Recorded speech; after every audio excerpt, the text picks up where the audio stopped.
I started playing pickleball in November 2023, and in April 2024, my wife and I played our first tournament together at a Houston PPA. It was a 3-0 mixed doubles, and this was also my first ever pickleball tournament. We won silver in this tournament, and fast forward 13 months later, in May 2025, we played 4-0 mixed doubles tournament together on my wife's birthday. We won bronze medal this time. In this video, you'll be able to watch the entire semi-final match. I'm also going to break down a few of the points throughout this match, and share with you what I learned from these points. As much as my wife and I would love to spend more time practicing and playing together often, the reality of having 2 young children makes this extremely difficult for us. And this becomes evident in the second half of the game.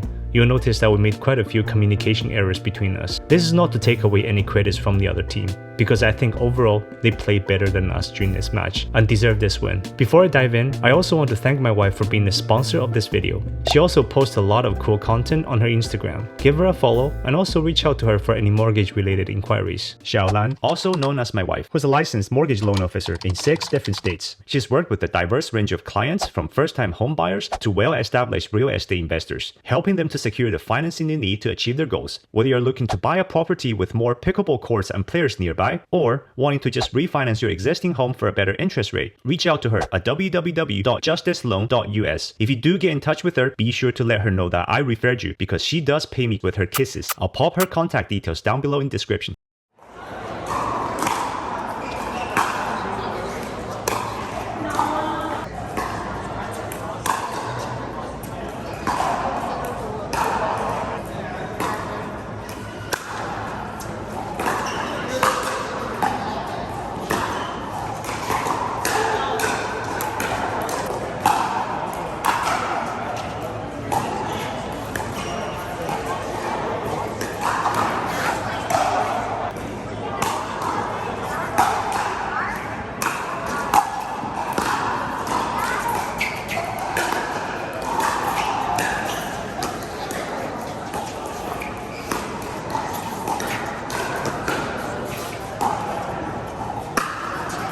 Here, my wife called the ball out. I was letting Sammy and Lindsay know that my wife called it out. The ball also looked out to me at the time, but I was a little further away from the ball, so wasn't completely sure. I did confirm with my wife, and she was very confident about the call. As a result, I didn't feel like overturning that call, and it was definitely a close one for sure.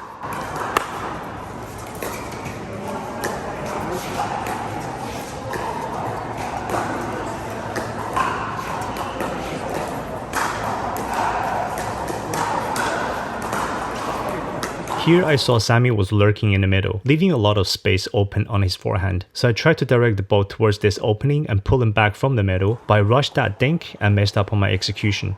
This is a good example of my wife and I don't practice and play enough games together. I'm quite used to my partner dropping the third shot in front of me. Anticipating the ball was going to be dropped cross-court in front of me, you can see that I started off moving slightly towards my left to cover down the line, but quickly I realized my wife dropped the ball in front of her. This left a big opening in the middle for Sammy to attack. I was barely able to reset this ball, so definitely lucky on my part. Once I made it into the kitchen, Sammy sped up the ball cross-court at me, but his backswing and his body position gave it away. I was ready for the speed up, even though the ball was fast, but it was also coming towards my chest area, which is an easy spot to defend with a one-handed backhand counter. I think perhaps a better spot for Sammy was to do an off-pace speed up through the middle or towards my wife's feet, because she was still moving towards the kitchen. Here they had a short return that's also slow and high. I think Sammy stayed on the right for a little too long, perhaps trying to cover for Lindsay. I drove the ball towards Lindsay as she was still moving up to the kitchen. Lindsay actually did a great job of defending the ball, and then I drove at Sammy again because I didn't think he was ready to defend that ball.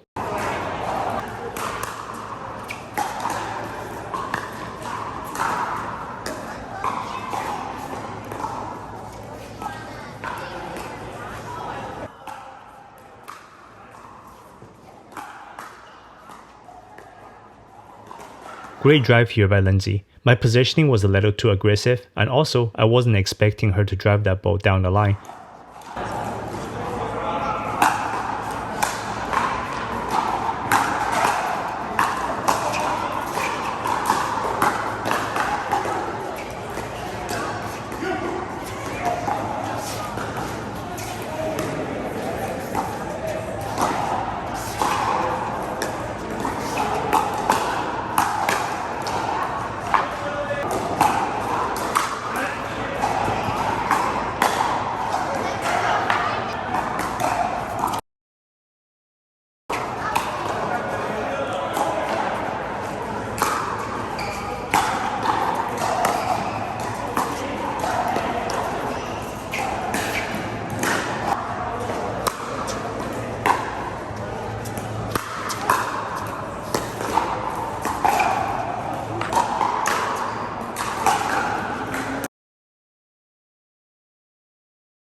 Here, I think I got away with murder. Just a bad speed up from me. The ball was definitely going out. Lucky for me, Lindsay hit that ball.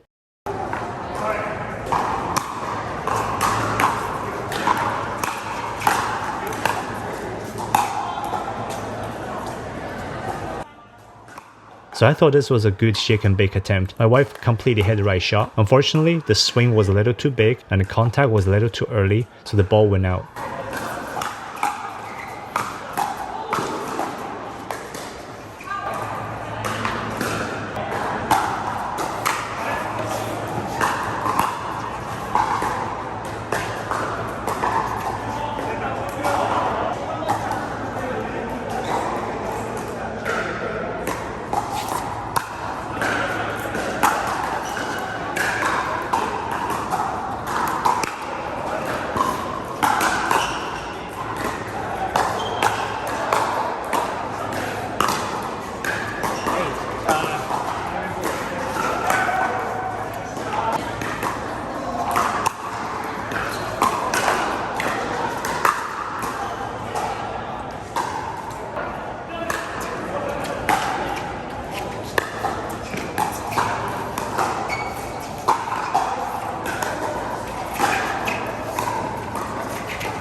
Great Ernie by Sammy. I think my wife was trying to reset the dink to the backhand of Lindsay. Unfortunately, the ball went a little too far and a little too high, landed right in the middle as a high dead dink. Sammy attacked the ball cross-court on my wife's body, but recognizing her dink was going to get attacked, she did a great job of anticipating the speed up from Sammy and successfully blocked that attack. Then Sammy followed by a second volley attack towards me. I was able to counter the ball back at Sammy. Unfortunately, the ball clipped the net cord and got turned into a slow dead dink. Then Sammy hit a great offensive dink towards my forehand that landed right on the line. I scrambled to get to the ball. As a result, the ball was a little too high and a little too close to the sideline. Great anticipation by Sammy to hit that beautiful Ernie.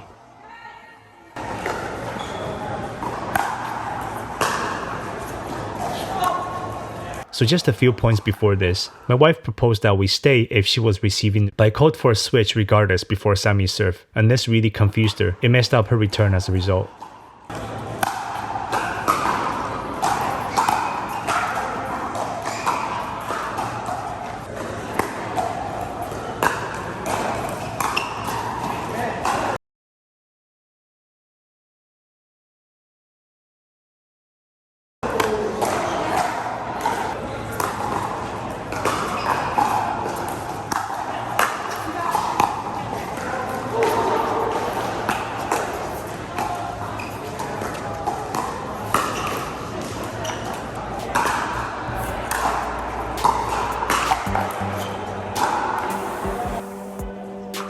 Here, Lindsay hit a really fast and deep fourth shot.